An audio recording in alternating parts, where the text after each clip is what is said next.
Hello, hello, this is Fear Dragon coming at you with another StarCraft 2 netcast.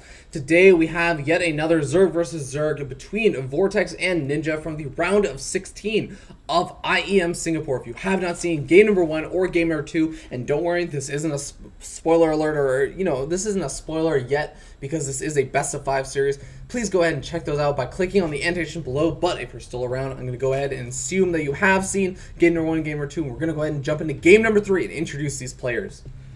Spawning down here in the bottom right-hand corner of Antiga Shipyard, we have representing Team FreneticArray is going to be FreneticArrayNinja, the Australian Zerg. He's currently down 0-2, and it looks like his map choice for game number 3, the game that he's going to be looking to come back in this best of 5 series, is going to be Antiga Shipyard. We're going to wait and see what he has planned for us. I feel like he's been outplayed in the late stages of the game, so I'd really like to see some early game play out of a Ninja, but I'm pretty sure his opponent spawning up here in the top left-hand corner of Antiga Shipyard as the red Zerg representing Team Courant 3.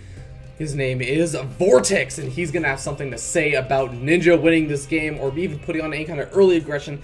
He is currently up 2-0, and he is going to be looking to win this. He wants to move on to the round of 8. He wants revenge for the fact that he did not get first place at WCS Europe. He is going to be looking for that first place title that he so desperately wants, and we're going to wait and see if IEM Singapore is going to be that location. Now, we do end up seeing mirror builds once again. This is the third game in a row that we've seen mirror early builds out of 2 Zerg players, and I mean, it really makes a lot of sense to me, considering most Zerg players generally have some kind of consensus on most of these maps. You say, you know what, if I go for an early pool, there's just no point unless I'm going for a ridiculously early pool, like a 10 pool or even an 8 pool. I mean, I'm not going to get the Zerglings over to my opponent's base in a matter of time to actually put on any kind of significant aggression. So most players will end up saying, you know what, this map I have to go for a hatchery, or I can go for a hatchery first, and then this map I can get away with going for or I have to go for a spawning pool first, because otherwise a spawning pool first player will be able to punish me just based on the spawn locations and such. And one thing that's worth noting is it is forced cross spawn position on this map, so both these players know exactly where they are, and of course that is exactly why these overlords are going in the diagonal positions. No, they're not just taking a gamble and saying, you know, it's a 1 in 3 chance that I'm just going to get it right by going diagonal, so why not go diagonal? No, they know exactly where each other are. But with that said, I want to say one interesting note is just the fact that these 2 gas geysers were taken at different times. Ninja grabbing a slightly later gas timing in this game, so that isn't going to mean a significant difference. We can see that his gas is only about 30 behind, so I don't think that Vortex will really be able to take a huge advantage of the fact that his Zerglings will have a slightly faster speed or anything. But we do end up seeing that that does actually give Ninja just that slight, ever so slight drone lead. We can see, even though it's not a consistent drone lead, he does still have that small drone lead for a little bit of time. And I mean, every little bit of that economic advantage is going to matter at least a little bit in the early stages of this game. It could mean that you get your baneling nest out a little bit faster. If you get your baneling nest out a little bit faster, having those banelings prepared just a couple of seconds earlier than your opponent can actually make or break the difference between whether you hold something and whether you don't. And we actually see a baneling nest coming out from Ninja, and keeping those drones on gas after that Zergling speed did start. And I really like this decision from Ninja. I'd really like to see him take advantage of the early game. I mean, he's had a relatively strong early game, and he hasn't really been outplayed per se by Vortex in the early game for the most part. Really, it's been when it goes to that 3 base timing, or when it goes to the later stage of the game, when it comes to roaches, or even just, I guess, Zerglings and Ultralists, he starts to get outplayed a little bit. So why not just take advantage of that fact and say, you know what, I'm going to play where I have been shown to be a little bit stronger than my late game, and I'm going to go for the early game pressure. And we actually see that Vortex getting a really nice scout off on that baneling nest, so he knows exactly what is going on. He's actually going to respond by throwing down all 4 of his gas geysers, and already almost has a completed lair. Oh my god. Vortex is going for an incredibly fast Mutalist transition, and this could actually catch a Ninja completely off guard. As I mean, he's going to have the banelings out. He's going to be producing Zerglings very soon, as we actually see a couple of those banelings have been produced. He's going to send these Zerglings around the map just to get a little bit of scouting information, but The question is the Baneling timing attack going to hit in time before those mules are able to pop out? We see the Spire is now down for Vortex. The time is going to be ticking. Ninja has to have this aggression start immediately, as soon as possible, as soon as he feels like he can actually do a substantial amount of damage. And look at this, he's actually going for a Roach Warren. I'm not sure how well this is going to work out. This is actually going to delay his push quite a bit, as I mean, even though he's going to have those Banelings out relatively soon, he's just not going to be able to push in time. And I mean, those Roaches, yes, they're going to be able to do some good damage to his opponent, but those Mutals are going to be out. The Mutals are going to basically shut down any kind of Baneling aggression, because they're going to immediately be able to pick off those Banelings. The Roaches, however, will be able to do a little bit more damage, and Mutals take quite a bit of time to actually kill off a Roach, so he can still do some good damage with that if Vortex is not prepared. But Vortex, he still has the opportunity to throw down some spine crawlers if he actually determines what his opponent is up to. Oh my god, no, it looks like Ninja going for the third expansion. This is just going to work out terribly for him, I feel, as those Mutals are going to be popping out, and he's going to be able to be taking so much damage. I mean, you can see no evolution chamber out, or actually we do have an evolution chamber out, so it looks like he will have the opportunity. Oh my god, actually, wow, ninjaing his way into an infestation pit that I completely did not notice. You know what? I take back a lot of the things I said. I do apologize, and I have to say, you know what? I think Ninja might actually be okay-ish for this. I mean, the Mutals are only just now going to be popping out. The Overseer catches a glimpse of the Spire, so that means he will have the opportunity to throw down some of those Spore Crawlers. It looks like he's throwing down a Spore Crawler over in the main. He's going to have additional Queens popping out, and of course, he's going to have that Pathogen Glands on the way. That's going to be so key. And with all this said, he also has a faster third expansion.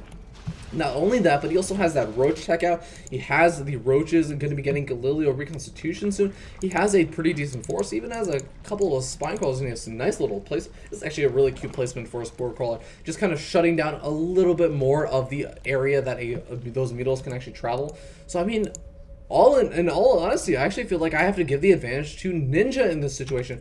I mean, yeah, you take a look at the drone count, and yes, Vortex has that slight drone lead over Ninja, but I mean, he hasn't really been able to take advantage of this third just quite yet, and now we will see a couple of those Overlords and Overseers be picked off by a couple of those Mutalists, and I mean, Vortex is going to do a good job with that, but at the same time, he needs to have a bit more damage done, considering how fast he tried to take out to these Mutalists, and I feel like he has to also be careful not to lose these Mutalists, as, look at this, these Spore Crawler is already prepared. One drone has basically been killed. I believe one of the other drones that was killed, as it looks like 2 drones total killed during the duration of this matchup.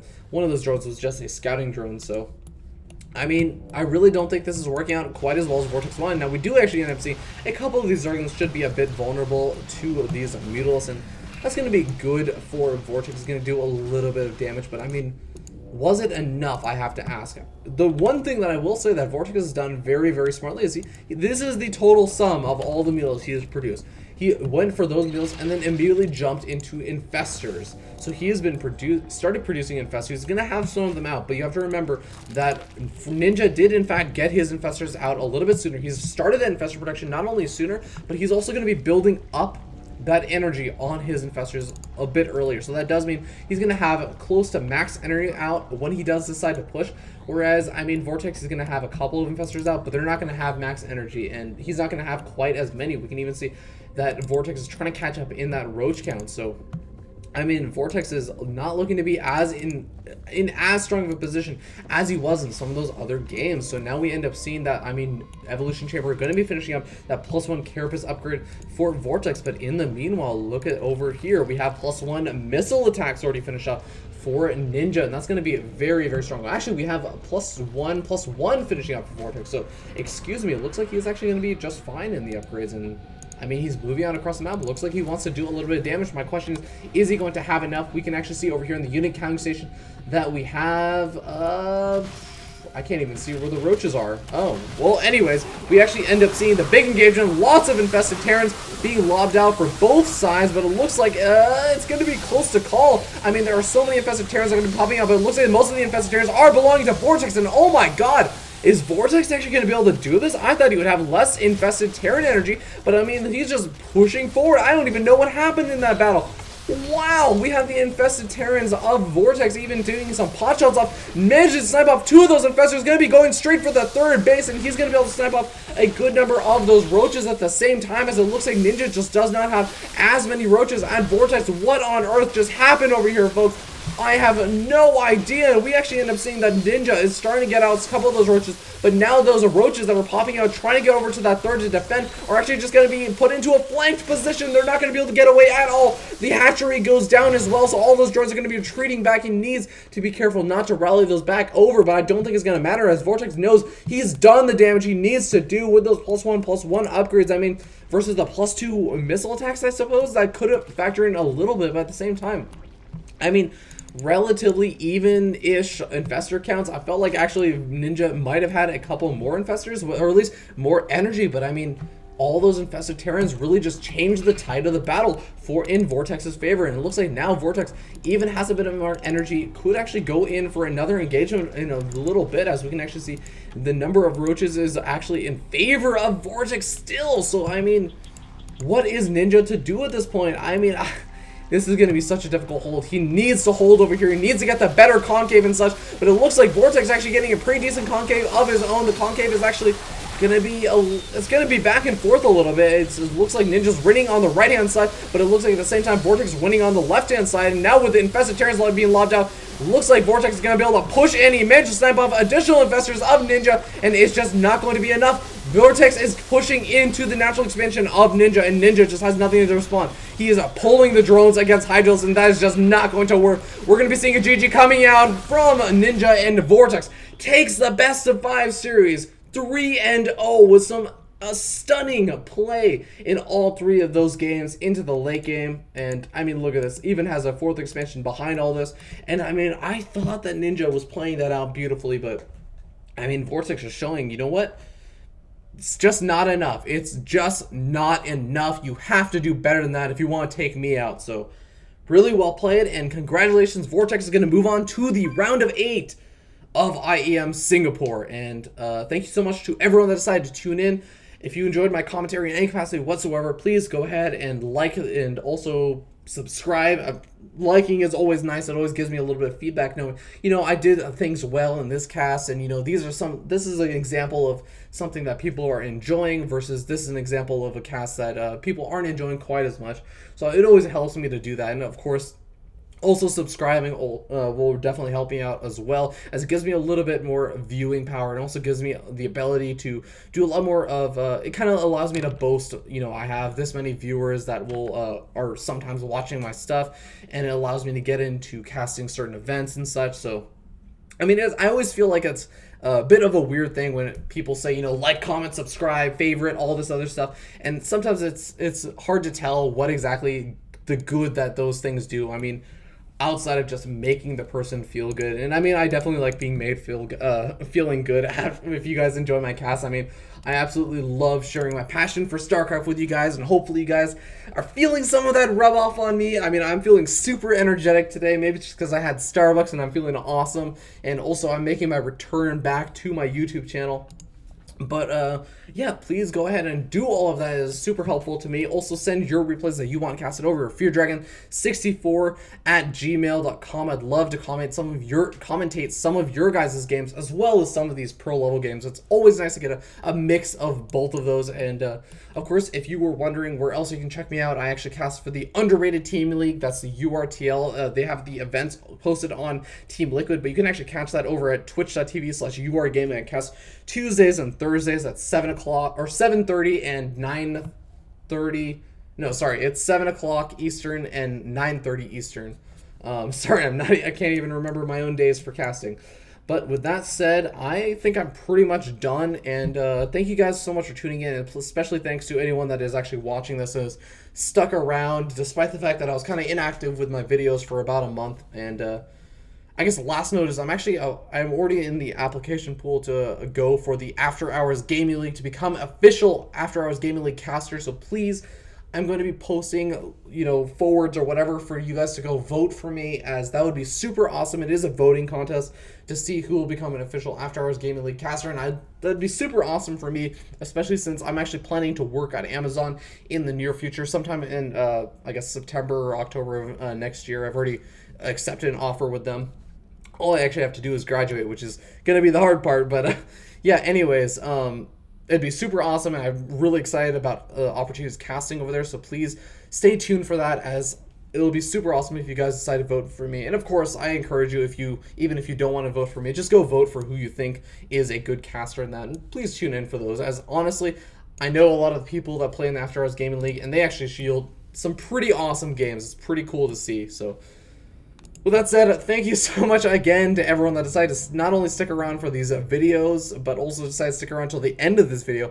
I've been rambling quite a while, but I guess that'll kind of disguise the fact that this was a 15-minute replay. Maybe it'll look like a 30-minute replay to some people based on the YouTube timer. But with that said, thank you so much for tuning in, guys. I cannot thank you enough, and I'll see you next time.